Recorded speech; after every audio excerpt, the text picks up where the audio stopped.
अब हम राजकोट के अंदर जो सोमनाथ गौशाला है, सोमनाथ सोसाइटी के अंदर एक बड़ी सी गौशाला है और भगवान भोलेनाथ का आप दर्शन करिए। तो मैं आपको दर्शन करा दे रहा हूँ और इधर जो गौ मैया जो है उनका भी आप दर्शन कर पा रहे हो। कितनी तंदुरुस्त गैया है और माँ का दर्शन करने के लिए तो 33 करोड़ देवता का आप दर्शन कर रहे हैं। कितनी तंदुरुस्त गाय है आप देख रहे हैं। तो ये मंदिर की जो स्वच्छता, सुघड़ता एवं गाय के प्रति जो महात्मा का जो प्रेम है, तो हम तो जो माँ की सेवा करते हैं वही महात्मा से हम मिलने का चाहेंगे कि इतनी सुदृढ़ माता जी जो हमका दर्शन मिल रहा है, तो उसके पीछे जो एक विभूति जो है वो उनकी हम बातें कर रहे हैं, उनका हम दर्शन कर रहे हैं। तो हम ये महात्मा से ही पूछे कि आप इतना जो परिश्रम किया है और ये कैसे आप संभाल पा रहे हैं। जी प्रभु जी, आपका ज़रा नाम बताइए तो ठीक रहेगा लोगों को जानने के लिए। प्रभुपुरी अजमेरपुरी। अच्छा, प्रभुपुरी अजमेरपुरी जी हैं। तो महात्मा जी ये इधर कितनी माता जी है? 50 के लगभग है। 50 लगभग माता जी है। और इतनी तंदुरुस्त रखना और इतनी सेवा करना, ये कब से ये संकल्प चालू है आपका? आज ये 25 साल हो। अच्छा, ये मंदिर के अंदर 25 साल से ये माता जी का सेवा क्षेत्र चल रहा है और ये सोमनाथ महादेव का जो मंदिर है, तो महात्मा जी ये गाय माता को राष्ट्र माता घोषित होना चाहिए। इसके लिए आप अपना कुछ संकल्प जारी कीजिए, क्योंकि बिना महात्मा के तो जगत को कोई प्राप्त नहीं हो सकता है। तो राष्ट्र माता होना चाहिए, उसके लिए आप कुछ बताए प्रभु जी। क्या बताऊं, क्या कहूं, भगवान सब बताएंगे, भोलेनाथ हनुमान जी। अपन तो को सेवा करूंगा बस होगा। अच्छा, गाय राष्ट्र माता होना चाहिए ये हम सोच रहे हैं। तो हमारा संकल्प है कि आप कुछ आशीर्वाद दीजिए कि गाय को राष्ट्र माता घोषित करना चाहिए। राष्ट्र माता तो घोषित ही है, हनुमान जी घोषित करेंगे, हम क्या करूँगा। ठीक है, महात्मा जी बता रहे हैं, महात्मा जी हनुमान जी के परम सेवक हैं। तो महात्मा जी ने हनुमान जी का आशीर्वाद हमको दे दिया है कि गाय माता तो स्वयं माता तो है ही, लेकिन हनुमान जी घोषित करवा देंगे। तो देखो ये समाज के यहाँ पूरा संदेश जा रहा है। हनुमान जी का आशीर्वाद भी महात्मा से मिल गया है। और ऐसे हम देख रहे हैं कि उनकी अवस्था देख रहे हैं कि इतनी फकड़साई है। तो ये उनके करीब बैठने से भी हमको मालूम होता है कि भक्ति से क्या क्या प्राप्त हो सकता है। तो प्रभु जी, और गाय के लिए समाज को आप कुछ हमारी ओर से आप संदेश दे तो, क्योंकि समाज ग्रहण करेगा। समाज को यही चाहिए कि गाय की सेवा करे, गाय घास चारा नाखे, हो सके तो, न हो सके तो कोई इसमें कोई वो नहीं है। भगवान हनुमान जी नाखेंगे कहीं ना कहीं से।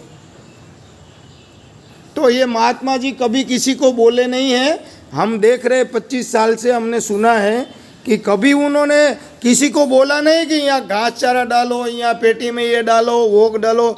फिर भी देखो माँ का जो चमत्कार है और उनकी जो भक्ति का जो चमत्कार है वो आप देख पा रहे हैं कि बिना मांगे, बिना बोले समाज अपने आप सेवा कर रहा है। और ये इनकी भक्ति का वो है और माँ का आशीर्वाद समाज को ये सबको मिल रहा है। तो हमारे यहाँ करीब में ये रतिलाल नकुम जी है। तो नकुम, आप क्या बताएंगे इसके बारे में? नहीं, ये 25 साल से तो ये इधर भक्ति चली रही है और हम ये मंदिर में आज 25 साल से इधर माँ की सेवा पूजा करने के लिए और वो हनुमान जी की सेवा पूजा कर लिए। और भगवान शंकर का मंदिर है ये, महादेव जी का। तो इधर हम आते हैं तो जो बापू है वो कभी किसी से एक भी पैसा मांगता नहीं है, किसी के पास से ये लंबा हाथ नहीं करते। वो तो भगवान चलाते हैं। ये 50 गाय माता है और 20 इसके बच्चे हैं। सब बच्चों को खिलाता है, गाय को खिलाता है। कभी इधर हमने ये इतनी साल से इतना भी घास कम नहीं हुआ है अब तक हमने देखा है। कभी तो ये नकुम भाई बता रहे कि ये भी एक चमत्कार है कि जहाँ माँ चाहती है वहाँ ठहर गई है। और माँ ने ठहरने के बाद, वैसे जैसे स्वर्ग में देवताओं का कल्पवृक्ष होता है, तो माँ खुद ही हमारे लिए कल्पवृक्ष की तरह समाज को आशीर्वाद देने को लिए यहाँ तैयार है। प्रभु जी, आपका नाम क्या है? ये बटुक भाई है। तो बटुक भाई, आप गुजराती में बात करिए, कोई बात नहीं। आप गाय के लिए क्या बताएंगे? आनंद करे मंदिर में बेही गायु जोई शंकर ने पता लगे હનુમાનને પગે લાગી અને આનંદ કરતા અને બાપુને અમે સત્સંગ કરતા હોય. તો बस આ જે દાદા છે એ પોતે પણ ગાયની સેવા કરતા હોય એવા પરમ સેવક લાગે છે. એમના વસ્ત્રો, એની વાત અને એકદમ ગ્રામ્ય વ્યક્તિ છે. તો આપણે એમનો પણ લાભ મળ્યો. ભગવાન, તમે અહીંયા સેવા કરો છો, કેટલા વર્ષથી સેવા કરો છો? હું સેવા નથી કરતો, મંદિરે આવું છું 20-25 વર્ષ. તો મંદિરે આવો છો પણ ગાયની સેવા હોય તો મદદ તો કરો છો.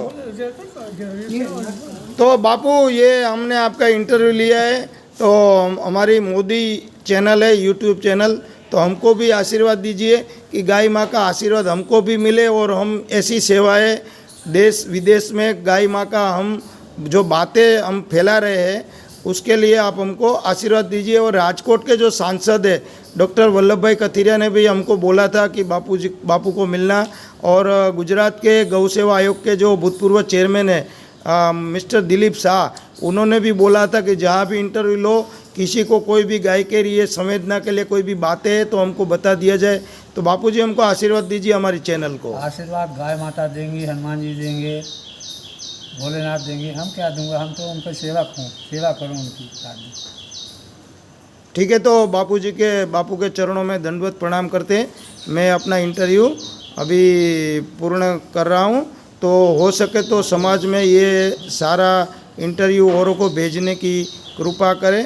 सबके पर गाय माँ का आशीर्वाद बना रहे और गाय की सेवा रक्षा, चाहे गाय दूध देती हो नहीं देती हो, फिर भी गाय की सेवा होनी चाहिए. लोग ये कर रहे हैं कि गाय जब दूध देना बंद कर देती तो लोग छोड़ देते हैं. और कभी कभी गाय के लिए हम सुन रहे हैं वैसी बातें नहीं होनी चाहिए. गाय प्लास्टिक भी नहीं खानी चाहिए. ये मंदिर में हम देख रहे हैं कि इतना गौ सेवा हो रहा है, तो समाज चाहे तो गाय के लिए ऐसे ही संकल्प से बिना मांगे भी सेवा हो सकती है. जय बजरंग बली.